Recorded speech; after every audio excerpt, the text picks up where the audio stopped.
Yes, sir. Welcome into Masterclass. Tonight, we are headed back to the best ball streets for the Mini Schnauzer 2.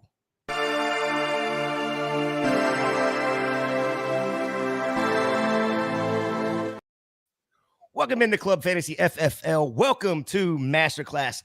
Our co-host and substitute professor this evening, Miss Britt Flinn at Britt_Flinn over there on Twitter. As always, you can find me at FantasyJ77 on Twitter. Britt, first of all, welcome back to Club Fantasy. How are you tonight?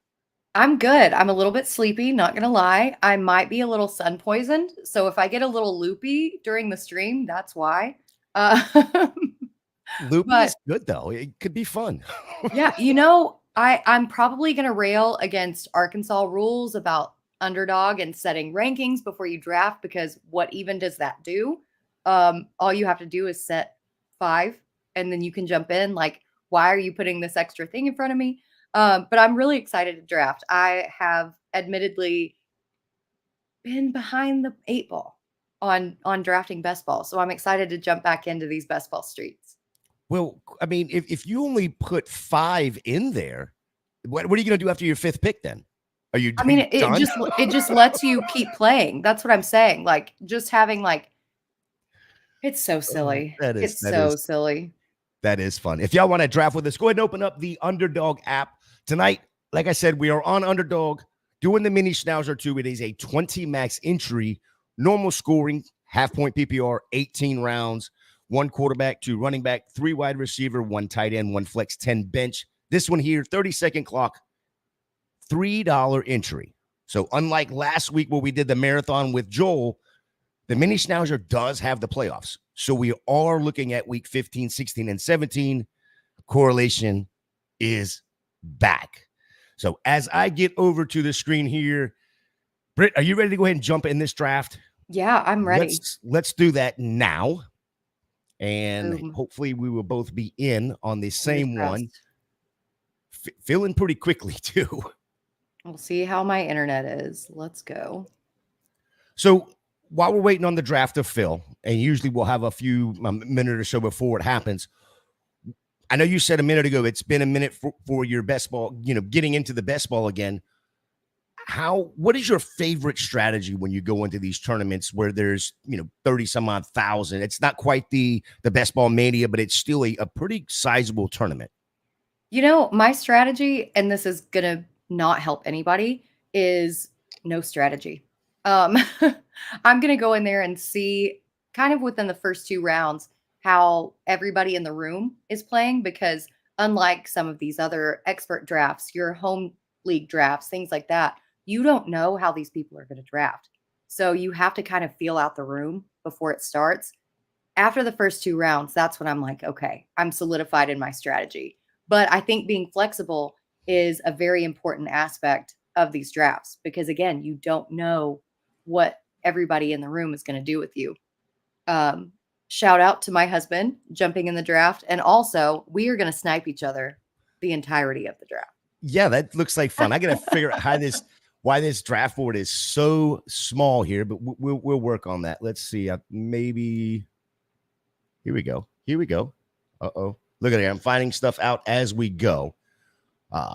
And you are at the 11 spot. I'm at the 12. And oh my God, Mr. Sellers is sitting there at the 3. Great. I know. I would rather have us sniping each other than Sellers sniping me, because he knows my every move. Yeah. Unlike what I just said, he knows what I'm going to do when I'm in the room. So when do you you're ultimately you're going with no strategy, but at what point do you figure out where your team is leaning? Is it the 3rd round, 4th round? Is it something like that round? Yeah, it's around 3rd round. I can kind of figure out after the first 2 where everybody's going, especially when, in this case, I'm drafting at the very back. I just kind of sit back and observe. By the end of the 3rd round, I'm going to know what everybody else's strategy is. And then I'm just going to kind of counter that strategy and look for value, honestly. Yeah, this is the probably the 25th, 30th, somewhere in that range draft I've I've done between, Best Ball Mania, doing some of the puppies. I think I have ended up in the 12 spot probably 12 times. Oh my God. It's ridiculous. And it's the same. It seems like the same group is coming to you right now, right? In a few months from now, and once we get into July and August, those ADPs will change a little bit. But right now, it's like the same person. So somebody like me that's in the 12 spot with that 1-2 turn there, I've gotten a ton of, where I'm doing the correlation. I've gotten a ton of, whether it's a Puka Nakua and then getting, Marvin Harrison Jr.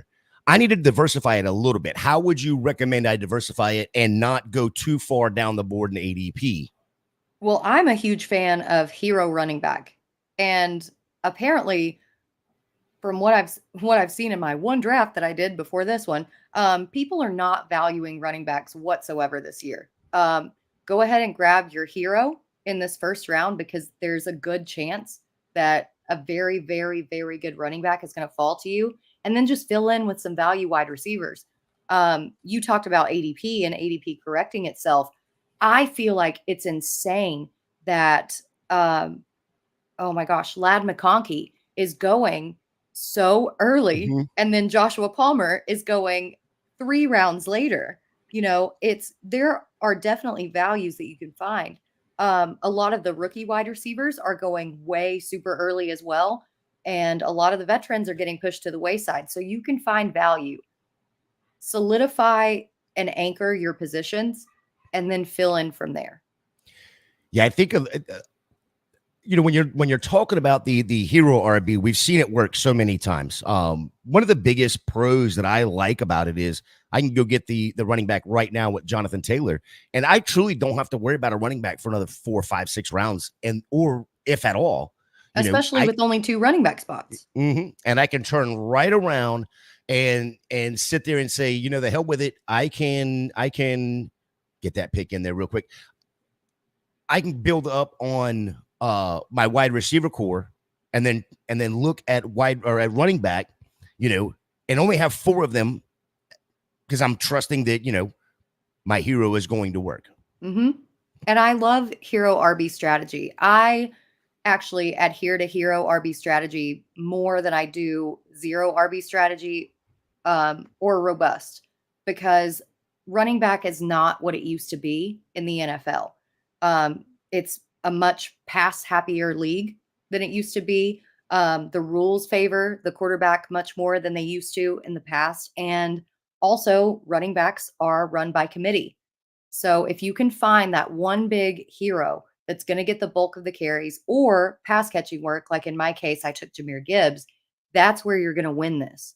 In best ball, it doesn't matter as much as it does in redraft or dynasty, things like that. But I feel like it still benefits you so much because then you can fill in other weaker spots with some more depth where you can pass up on running back. I don't know. I might just be talking, but no, it's the sun. It's the sun, guys. I'm just talking. Yeah, I mean, I'm one of those. I'm one of those ones. I love either hero or 0. Period. The end. That's how I'm going to build most of my teams. And like I asked you a minute ago about how do I change, being in that 12 spot so much, how do I ingrain it in my head to change up a little bit and not take the same 2 players? Yes, I still took Marvin Harrison, but I mean, I think I'm taking Marvin Harrison over most of the guys that are coming up right here. I want to bring up Drake London real quick. Drake London here going at the 15 overall. I'm not saying that he's not going to be there later on as far as, he deserves to be that 15th overall player. But to me, it just seems like we are so, as a community, we are so stuck on this Kirk Cousins going to Atlanta that now all of a sudden we're putting him up on this pedestal. And I just don't know if he's going to be able to live up to what we expect him to be or what we've expected him to be. And that's the thing about drafting at the time that we are, because we don't know how Kirk Cousins is going to come back from that Achilles injury. We don't know how he's going to throw. We know that he was pissed off about them drafting Penix. So what is going on behind the scenes? I feel like we're looking at it from a perspective of, well, this looks good, this looks good, this looks good. In theory, it should be good, but have we seen anything yet? And you're putting a lot of faith and trust into somebody that we haven't seen anything from yet, as far as how Kirk Cousins is acclimating into the new system. So I kind of agree with you, but full disclosure, in the draft that I did before this live stream, I did take Drake London at the 11 in the second round. Okay. I mean, I'm more in on Brandon Ayuk than I am Drake London. I'm not saying they're that far apart, but I would rather have Brandon Ayuk, who went 5 picks later in this draft here currently. To me, maybe he ends up being at the 15, the 14, the 11 overall when it's all said and done come the end of August. But right now, I just feel like we're putting way too much stock into something. We're buying a stock that we don't know what it's going to do. Yeah, total. But I think that that's also why Ayuk has fallen a little bit, because of those contract negotiation issues. The that's potential fair. Of him holding out, whatever. I don't think it's based on talent. I think it's definitely a little bit of concern just about the contract. Now, do I think they're going to get something done? Yes, I do. Because they got something done with Debo. They just got something done with McCaffrey. Again, I don't think the trade rumors have any gas behind them. But when it comes to this early in the season, there's still a lot of time for a lot of changes. And the second round for an uncertain player, I think I would rather have London than Ayuk if your draft strategy is based on the uncertainty. That's fair. I think Josh brings up a great point right here.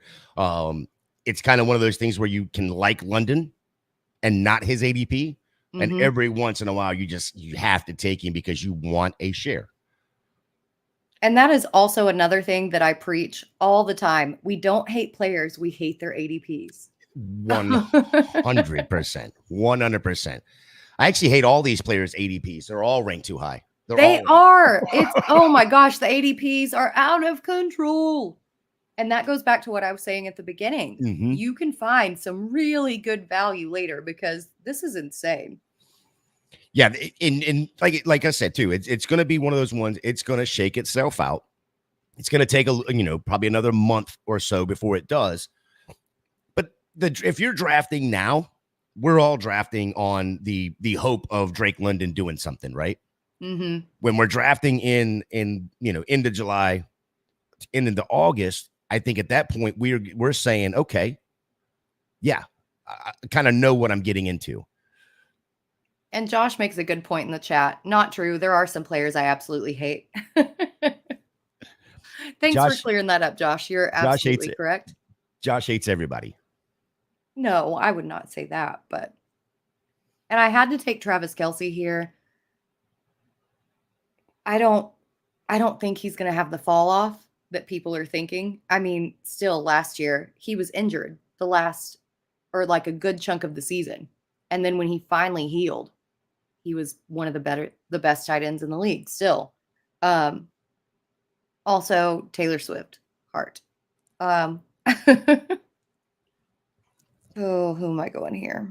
Got to get a little Taylor Swift in there. I did not want to go Sam Laporta right there. I was actually trying to scroll down, and yeah, it is what it is. Oh, no. That's fine. It's fine. I usually don't try to go tight end this early, especially in these onesie positions, especially at the end of the draft where I'm waiting another 23 picks to get back to me. But it is what it is. Mm-hmm. Now this is a little. I want to talk about your pick here with Tank Dell. Are you not afraid at all of the Stephon Diggs signing or the Nico Collins extension? No, I'm not. I feel like Diggs is older as well. I feel like Tank Dell and Stroud developed a chemistry not only at the combine, but throughout their time before Dell got hurt last season. Chemistry is something, it's one of those intangibles that you can't understate. You can't really put a finger on it. And sometimes I feel like it sounds lazy to be like, oh, well, they have chemistry.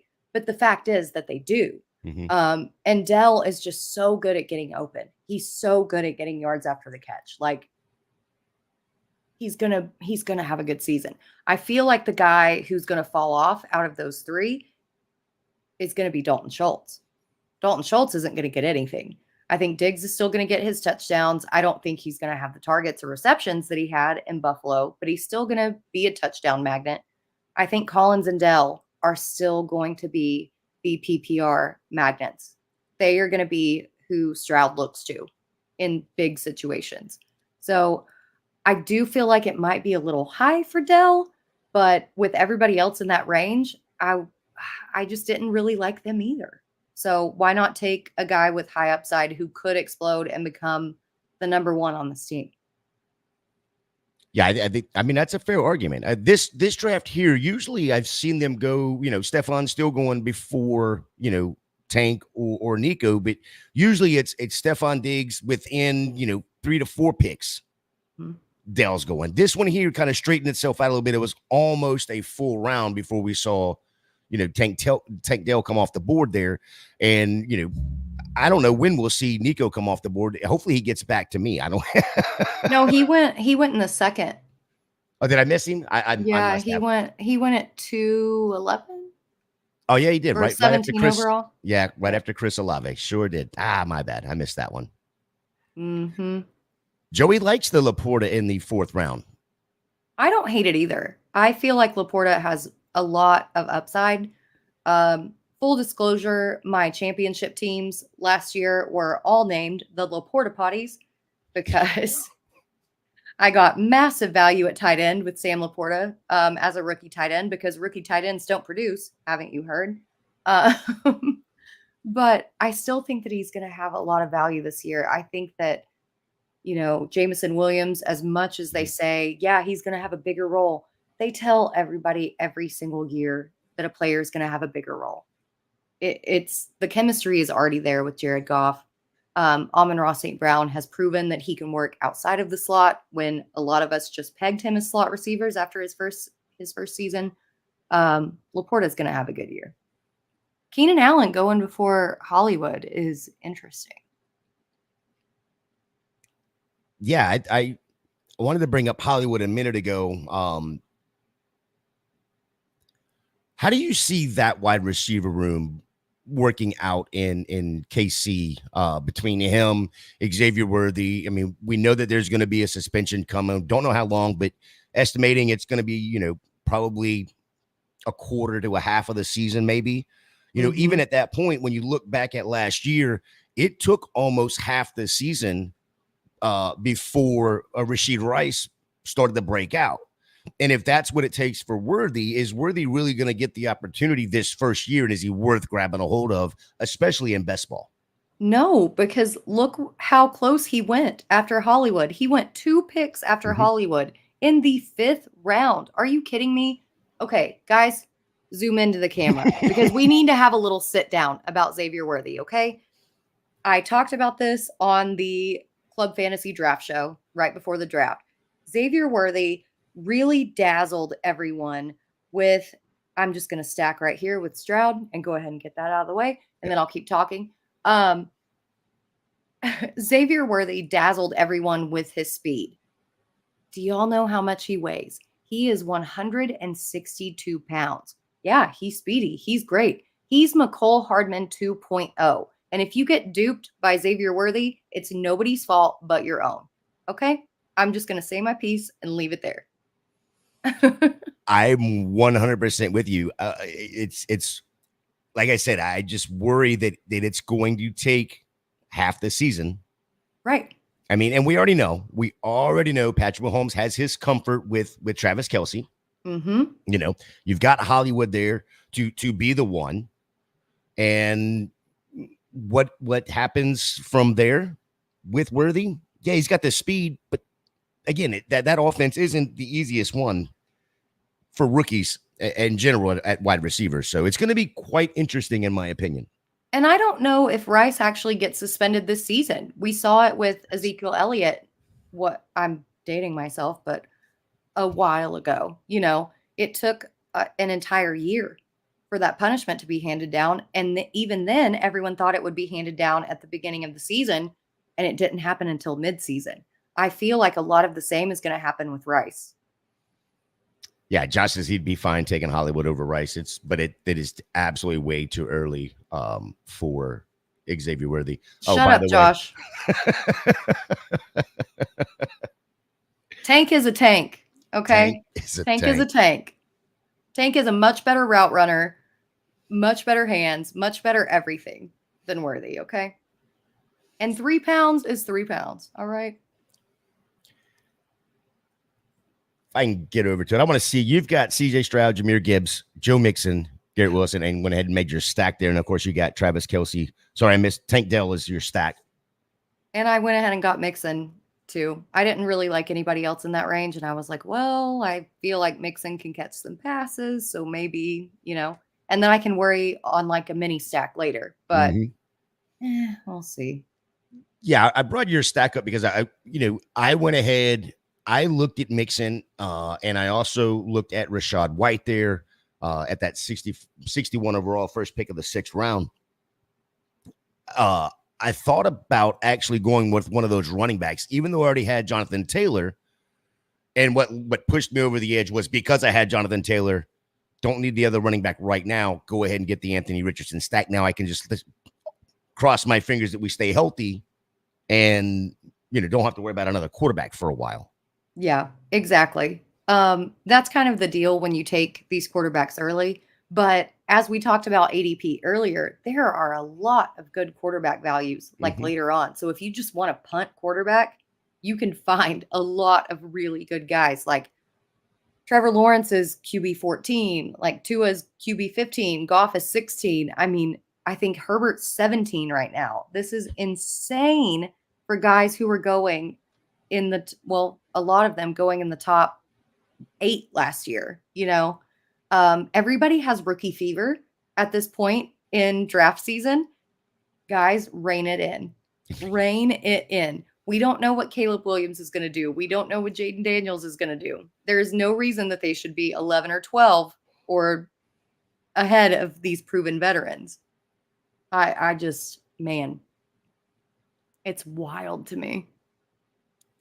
No, I 100% agree. I mean, we had that conversation pre-show about Caleb Williams, Jaden Daniels, and they're just going way too early, in my opinion. But I guess even as a small sample size with Anthony Richardson, but maybe we could say the same thing with him. I mean, I don't feel like we can. I feel like Richardson is in a different set. 250 pounds difference, yeah. Yeah, I mean, this guy is an athlete and also has a cannon. The injury to him was because Jonathan Taylor was not healthy last season. They did not have a running back. So they put everything on Richardson, and I feel like that's why he got injured. Now that they have a running back, I feel like he's going to be a lot more durable, a lot more consistent. He's going to have an entire other offseason to develop rapport with Michael Pittman, with everybody else. Josh Downs, I don't think Alec Pierce is going to be a thing. Just spoiler alert. Ship sailed. Yeah, that ship sailed. And now we are in the dead zone. Yeah, it's quite interesting. Prior to the show, you and I kind of hit on a couple players and wanted to see what happened. And we talked a little bit about the running backs, and it kind of looked like the running backs actually went a little earlier in this draft compared to what they've normally gone, or how it's normally done. And now it's starting to build back out where that running back dead zone and all of that is where you see Rashee Rice, where you see David Montgomery, where you're seeing Aaron Jones, but there's not very many of them. A couple of drafts ago, this is where all the running backs were going. Mm-hmm. Yeah, and it's the fact that there's such a disparity too between where the wide receivers are. I mean, you've got Jamison Williams at the 84 ADP, then Curtis Samuel at 96. Like there is a humongous gap in wide receivers right here. And so it kind of makes me think that maybe I reached a little too early on tight end and quarterback. Oh, I got autoed right there with Evan Ingram. Dang it. No, that's not a bad pick though. That's not a bad pick. It is when it's a onesie position because I've got an argument against having too many tight ends on your team because they cancel each other out. You're begging for spike weeks and that sort of thing. So it is what it is. That's why they have multiple drafts. We can go back and fix it as soon as I'm done with this one. That's why we diversify. Sparkle, right. Sparkle. Okay, I'm just gonna go ahead and draft Dak. I'm getting my second QB, and I'm being a homer. Dak Prescott. Wow. Okay, you don't feel like this the 8th round here? You've got now 2 quarterbacks with Tank and Dak. You're playing straight up Texas football. Mm-hmm. Not too early. So disgusting. Being from Arkansas, it's so disgusting. Investing in Texas. No, because then I can basically, I know that we don't know, Dak's situation yet because there is still some contention going on. But I feel like if you take 2 primo quarterbacks, then you can just ignore the position and keep getting value. And that's where you find like your Puka Nakuas, people like that, because you're not focused on just building or putting somebody in a roster spot just to fill out somebody in that roster spot. 2 quarterbacks, plenty for me if I draft them this high. I've got to say thank you to you as well, because you took Najee Harris there at the 83 overall. And if I'd have had, I would have felt obligated to take him. But like I said, I've got 20 some odd drafts and I'm like at a 49%. Yeah. No, I'm super high on Najee. I think he's going to have a great season. Arthur Smith, let's go. Well, I think a lot of it too is because he's going to have 1,000 yards and probably 8 touchdowns. I mean, that's pretty much a gimme, right? Mm-hmm. Maybe more because of the Arthur Smith, being the offensive coordinator. But where he's fallen in these drafts, going at he's probably somewhere around 23, running back 23, somewhere in that range, and you're getting him here in the 6th and 7th round sometimes, or 8th round sometimes. And it's like, how do you pass that up? Now, the question is his backup is still out there. Mm-hmm. But he's going 2 spots later. It's not like there's a big jump in ADP. So I would rather take the guy who completely took the reins last season after the offensive coordinator change and completely bulldozed everyone. Jaylen Warren was persona non grata after the offensive coordinator change last season. Najee Harris is still Najee Harris. Now, Warren's going to have value, but 2 spots after Najee kind of value? I don't think so. What's crazy is Warren in this draft is still on the board. Still there. The people in this draft are sharp. They know. They're over there. They're over there like, he's auto drafting like 2 picks. Go ahead. He's screwed up. Yep. But you also notice, I mean, we're to the 9th round, and we talked about this earlier where we were talking about Jaden Daniels and we were talking about Caleb Williams coming, this is the range that they've been coming off the board. However, we've already seen somewhere in the range of 12 quarterbacks go off already. So we're, again, like you just said, this room is they've either been listening to us or they're pretty sharp. Well, there's Daniels right now. So he is coming off right there. I don't know if that guy has another quarterback or if that's his first. Pulled up. Oh, there's Palmer. Okay. That's a Sharpie right there. Let's scroll back up a little bit here on the board and see, because I know Daniels was his first QB. Okay. Ooh, that's putting a lot of. I love Daniels. Don't get me wrong. That's putting a lot of faith into a new quarterback, entirely new coaching staff and system. Well, I mean, he has Cliff Kingsbury, so I mean, whatever that is. Which he does fit into Kingsbury's system. Like Kingsbury loves dual threat quarterbacks. He loves the air raid, everything like that. So as long, bingo card, everyone, as long as he stays healthy, that's the caveat for him right here. Yeah, I think he's got to stay healthy and he's got to learn how to slide. Because again, like we were talking about, he invites contact so much. But and so does Anthony Richardson. But there's a 65 pounds of difference between the two of them. You know what I mean? Exactly. And it's going to be, it's definitely going to hurt if these boys, and you know, we know SEC football is what it is, right? But it's not the NFL. Yep. And these boys are going to hit you, and you're going to feel it. Yep, exactly. Especially in the NFC East. Philly's defense is no slouch. Man, this makes me gross. Makes me feel gross, but I'm going to do it. Who else does Dallas have? Are we thinking that Tolbert's going to take another step, or Kavontae Turpin? No, it's got to be Brandon Cooks as the second. And I hate it, but I got my little mini stack there, so it's fine. Yeah, I mean, so I don't know. It could possibly, for Dallas, it could possibly be CD Ferguson, and then Cook is the third. You know, so I mean, Ferguson was over 100 and some odd receptions last year, or at least 100 some odd targets last year. So he was involved. You know, they were all in on the running backs this year, so they got, you know, Zeke back. Oh my God. You know what? Thank you, Jerry. Cooks. At least I can wear my jersey again. Thank you. I knew I kept it in my closet for a reason. Oh my God. Yeah. And Josh Ferguson second. As far as Josh I meant is second concerned. Wide receiver. Wide receiver. Yes, I knew what you meant, but you know, I was referring to Ferguson as second in targets, but yeah, as the wide receiver, absolutely there. Agreed. This thing is flying by. We are already in the 10th round. Everybody is like, I know who I want. Let's go. Yeah. Sorry if I'm holding up the draft for y'all, everyone, because I do not know who I want.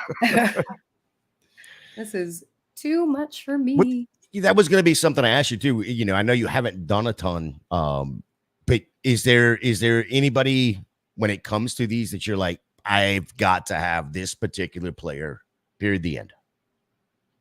If I'm up closer to the drafts, I feel like CeeDee Lamb is the number one overall. I feel like everyone should be taking him again, because as we said, who else does Dallas have? I really think that Keon Coleman is being overlooked as far as all the rookies go. Who else does Josh Allen have? Curtis Samuel? Okay, fine. Khalil Shakir came on a little bit, but I think Coleman is that field stretcher, Stephon Diggs replacement. I really like where he's going in drafts. Oh, let's see who else. He's going in a fair spot. I like that. Yeah, Josh said exactly what I've been thinking. I told somebody this the other day. 200 targets is definitely not out of the realm of consideration. There's just not anybody else. You know, there's the top three that we talked about, but who else is there? And the running game is, you know, yeah, they brought Zeke back, but I feel like it's going to be non-existent for the most part. It's going to be Zeke in there as a pass blocker, and they're just going to throw the entire time, which is partially why I took Brandon Cooks there too. I'm like, a blind squirrel finds a nut once in a while, you know? I really like Christian Kirk. Now that Ridley's gone, I don't think that Lawrence is going to have that downturn that everyone else thinks that he is. His ADP is QB 14, which is insane to me. Kirk is a good player. He's a very good player. Yeah, we dropped a thing the other day. We did last week on Best Ball that Joel was in 100% is in and could theoretically be a league winner for these best balls. The thing about him is, and I said this on that stream, and I still don't remember where I saw it at, but Best Ball Mania, Christian Kirk has been on multiple winning teams, the overall winner. So, you know, not that gives you any, you know, got to go get Christian Kirk, but there's a reason that this one guy is on the team. So it's definitely a guy that I'm in on at cost. Absolutely. I'm not gonna go grab him in the too soon because it's just, man, everybody I just had queued up is gone. Sorry about that. Interesting. I felt bad. That's why I made that face taking downs. I was like, oh, I'm messing up your stack. I'm sorry. No, you were perfectly fine. I wasn't even that's the one I probably wasn't on it. I was on the Tavian Wicks, Jerry Judy, those guys. But I'm doing this pick right here strictly for the correlation with Indy. Gonna go ahead and get Troy Franklin there. That's a good pick. I feel like the Franklin Bo Nix connection is very undersold. No, especially with Cortland Sutton holding out because of the contract dispute. Like, dude, Franklin and Nix were absolute money. And I'm gonna go ahead and take my second tight end here and grab Freiermuth because a tight end in an Arthur Smith offense, it makes me sick to my stomach to have two Pittsburgh Steelers on my team. I'm resting my hopes and dreams on Arthur Smith again, which is gross, but a tight end in an Arthur Smith offense is going to be good. Josh, no one should ever be targeting Jerry Judy. Listen, one of the best route runners coming out of college. Weird situation out there in Denver.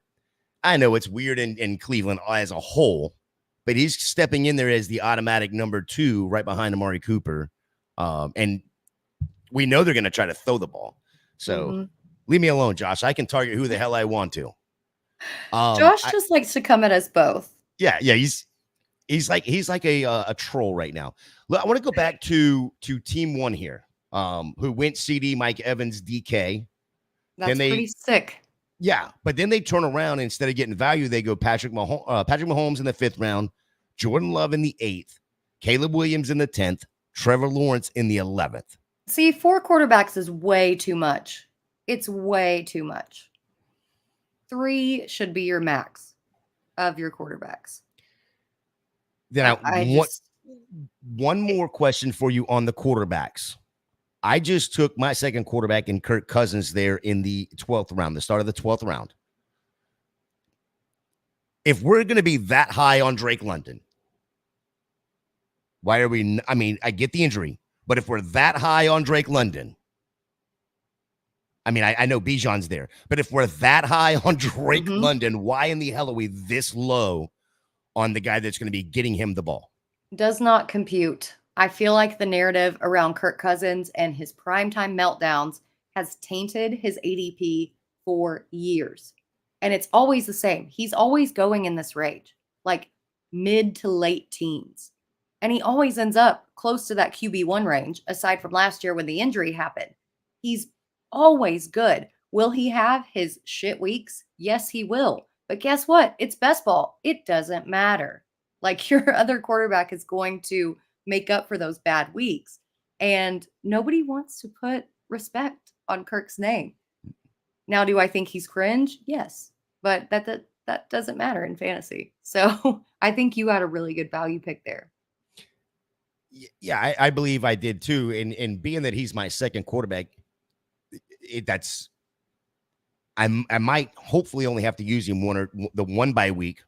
And I think with having Anthony Richardson and Kirk Cousins, I don't need to go and look at another quarterback at all. No, I don't either. And that's beautiful. That frees you up for, again, finding, like what I said earlier, those diamonds in the rough and those value picks and those late round dart throws, because you've already solidified your quarterback position. And the fact that he's going from pretty much the same system, not only the same system, but the same coaching tree in Atlanta, he doesn't have to learn anything. He already knows the playbook. So why are we putting so much emphasis on the fact that he's changed teams? He knows this playbook. And then Josh telling me, get Joe Flacco in the last round just in case. And, probably not going to happen. Probably not, but, man, this is making me sick to my stomach.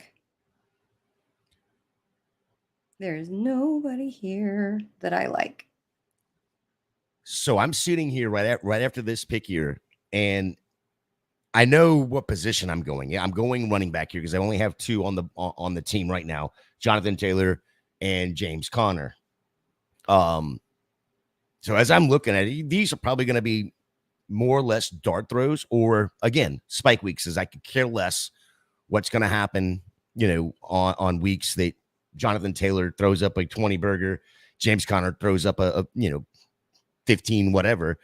But Antonio Gibson, there's opportunity that he is going to be that third down back there in New England and going to be catching a good bit of balls and probably split time on the goal line. Mm-hmm. And then the next guy, I'm just going to go ahead and take this guy here as well, because I think there's going to be some goal line opportunities for Ray Davis in Buffalo. And if he can get 2 goal line opportunities, both of them get in the end zone, we're good to go. Save a little bit of Josh Allen, taking the hits. You're not going to put James Cook running up the middle. You can do that with a bruiser like Ray Davis. And I think that's where Ray Davis's value is going to come in, is going to get those red zone, touches inside the 5, barreling it in. And he was so good in college, like at Kentucky and Vanderbilt. And yeah, right. I mean, he was a journeyman for sure. But he, they had Latavius Murray last season. Like you said, they had kind of one of those bruiser backs so that James Cook, because 5'11", 190 is too small for some reason. But they had kind of a change of pace back, and they don't now. And I think that Davis is automatically going to slot in there as that change of pace guy. Vidal is very interesting right here too, because you've got Dobbins, you've got Edwards, like you've basically got the entire Greg Roman running back core going to LA, but are they going to stay healthy? If they're not, Vidal could be, I don't want to throw around league winner yet, but he could be a valuable asset. I'll just say that.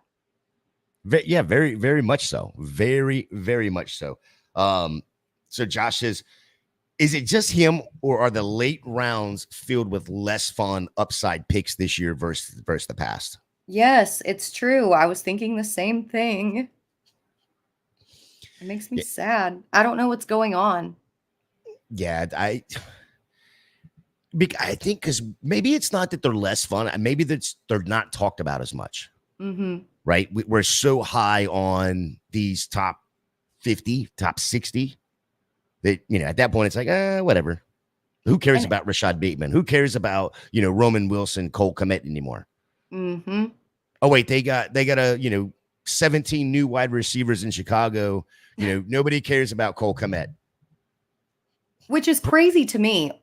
I feel like that Cole Kmet pick is actually a very good value because Waldron loves to run 12 personnel, like absolutely loves it. So I feel like Odunze is going to be the odd man out in Chicago. I cannot agree with you more on this. Okay, so when you look at it, everybody says Keenan Allen's going to play the big slot. Keenan Allen can run the outside just as well as anybody, and you're not taking DJ Moore off the field. No. Why would you take Keenan Allen off the field over a rookie? No, you're not going to. No, you're not going to at all. Komet's going to work out of the slot. He's still going to get plenty of targets. I feel like, honestly, it could be an even like 20-20-20 target share split between the three of them. And then Odunze and whoever else are just kind of sprinkled in there. But Moore and Allen are so good at yards after the catch and their routes. And I feel like it's going to benefit both of them to have somebody opposite of them, because last year neither of them had anybody. They were all drawing a ton of coverage. Defenses aren't going to be able to do that this year. Yeah, I don't, okay, Cole Kmet's not the greatest, whatever, fine. I mean, there were still weeks last year that he was very, very viable, not just in best ball, but also for redraft and dynasty. And, so getting him here in the middle of the 14th round is, I mean, as you say, great, great value. Yeah.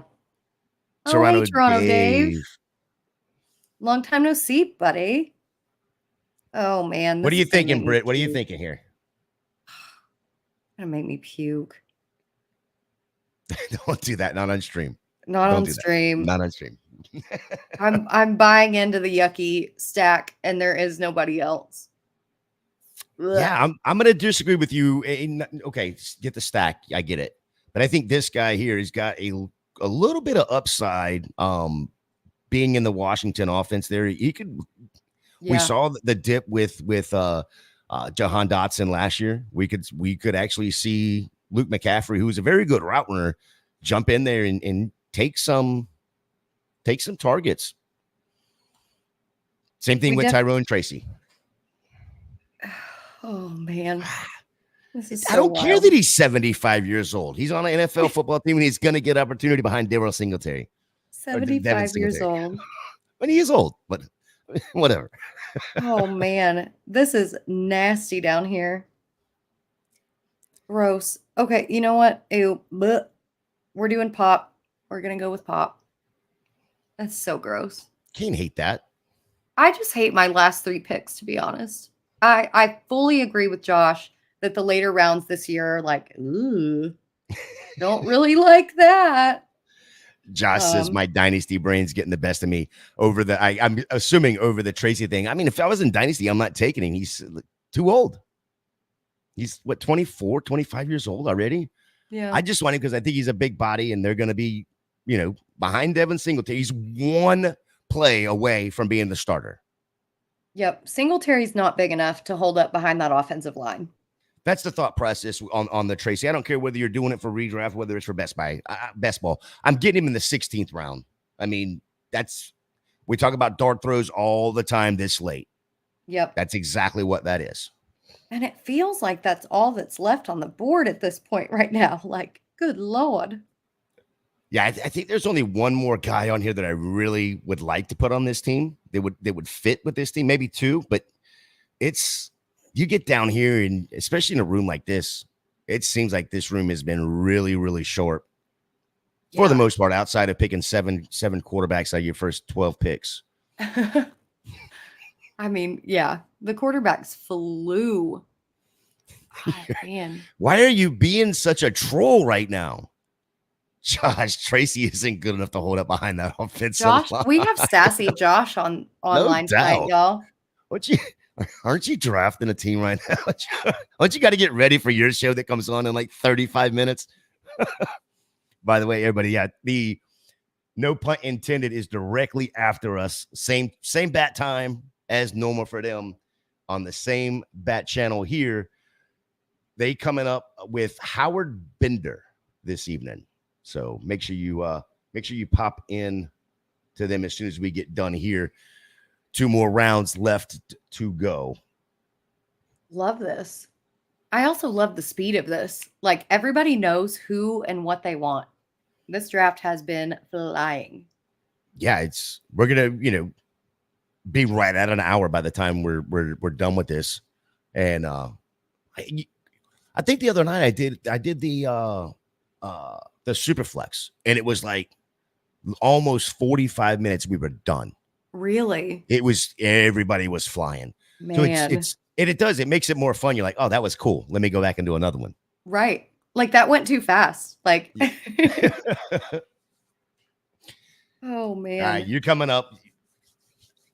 I know. I'm trying to figure out who I like, and I don't know. Sellers is already drafted, so he's not going to be sniping you here. What are you thinking coming into this pick here with this smorgasbord of excellent players that are out here? Man, I feel like I need another wide receiver, but I just don't like any of them. So I'm at that point in the draft where I'm like, do I draft for depth or do I draft for balance? And so I'm trying to figure that out right now. But it's gross out here in these streets, y'all. It is nasty out here. I think I'm gonna go. I'm fixing to get sniped right here. Ooh, we didn't do it. No. Car. Okay. Yeah, I just felt like he there was a way he could have gone and just got a nice little stack right there and called it done. Yeah. And didn't. And he didn't do it. Did my best Kermit impression there. You know what? I think I'm going with Tucker Kraft. Okay. I liked what I saw out of him. in Musgrave's place last season. And who knows, it's 17th round. Who knows? Yeah, I'm scrolling for a second here, and I just don't see. It's gross. So I'm just gonna go ahead and do these two guys right here. This one here is the one I thought that the guy that took Will Levis was gonna take, and it was like a prime opportunity to take a stack there because Tyler Boyd's walking into a situation with the head coach now, but the offensive coordinator he's already gonna know this playbook, so he's gonna be the coach on the field, in my opinion, and it's gonna relieve a little bit of stress from Will Levis. He's taking Will Levis in the 16th. You could have gotten Tyler Boyd there in the 17th and had a sneaky stack there late. I think that's an auto for me. Rip my sweet Prince, Treylon Burks. I'm just going to pet the ball back here. Hey, Tennessee, if you're listening, trade Burks to Dallas, please. And thank you. But I went ahead and took Madison in the 17th round as the backup. Like the number one backup. We know what he's got compared to a lot of the rookies in the 17th round. Do I like it? Not the most, but I don't know. When he was given the opportunity as a backup, I get it, but he was given the opportunity to be a one, and not good, Bob. No, he wasn't. He wasn't at all. But the offensive line in Minnesota was really, I think it was worse than Las Vegas. I don't know. At least I know what I'm getting with Madison as far as opportunity goes. I don't know that with some of the other rookies. So that was my thought process. 17th round, if you can throw me a couple good weeks, whatever. We're Gucci there. Yeah, that's the thing. When you're getting this late, it's all about give me one good week. Give me one good week. And if I can get two, cool. Sellers taking Burks. You're so on brand. I love you. I love it. Look at you, Sellers. Oh, good Lord. I mentioned trading him to the Cowboys and Sellers' ears perked up. It's like, oh, here we go. Got him. See who this last pick is here. I don't know if it's going to show us on this particular board or not, so we'll wait these last few seconds. But no one is talking about Madison. No one's talking about Madison. They're just anointing Zamir White. Madison. I wouldn't even say they're anointing Zamir White, though, because in some of the earlier drafts, where's he going at this point in time? Zamir. This shows me why I should not be on this show for another month, because I'm so out of the loop right now. Yeah, but he was going in the 10th in one of the drafts that we did earlier. Eighth round, 88th overall. Which is still, I don't feel like is anointing him. I still feel like there's a lot of uncertainty around him. People are just very sour on Madison because of last season. But 8th to 17th is pretty solid. Yeah, there's a couple. Jonathan Brooks going 95th overall seems a little high. Seems a little bit high. For a guy coming off injury, kind of smaller dude. Yeah. Not the best situation. Lots of things to talk about. Yeah, and we can do that because what I'm going to do is I'm going to get this draft board and put it over on Twitter, and we'll resume the conversation over there as everybody gets ready for no pun intended. Before we do that, if you haven't subscribed already, go ahead and do that. Hit that like for us. We're on the way to 2,000 subscribers already. We can only do that with your help, first and foremost. But as our good buddy Ryan Weiss always says, smash the subscribe because it's free. You ain't got to pay a dime for it. Britt, let the viewers know where they can find you and what you are working on. Oh, I'm working on my sanity. But as far as in the fantasy space, I am still with Club FFL. I hope once the post office settles down, I'll be able to write a little bit more. Fantasy and Frames, we have our weekly fantasy football talk show on Thursdays at 8:30 Eastern time. And then, yeah, just trying to get on Twitter as much as I can, but it's, I'm sporadic. So And I might be like that ghost that just like reappears and then you forget about, and then boo, she's back in your life right. again. Mhm. That's me. Yeah, that's the epitome of Britt. Just not on there, and then all of a sudden you're like, oh, I remember that girl. Boom, there she is. Yep. But Pretty you can much. find Britt over there on Twitter at Britt_Flinn. Don't forget, Club Fantasy has you covered all week long. Usually our masterclass is on Tuesday nights at 8:30. Tonight is, no pun intended, at, I think they were supposed to go off at 7, but I think they're going off at 8:30. Anyway, they'll be back on here in about a half hour or so. Monday night, we have Mocking with the Stars. That's me and Chris Battistow. And then on Saturday morning, you have Mock It Like It's Hot at 11. Sunday morning, Dynasty After Party at 11 o'clock as well. For Britt, for myself, appreciate everybody that drafted with us tonight and watched the stream. We will see y'all next time.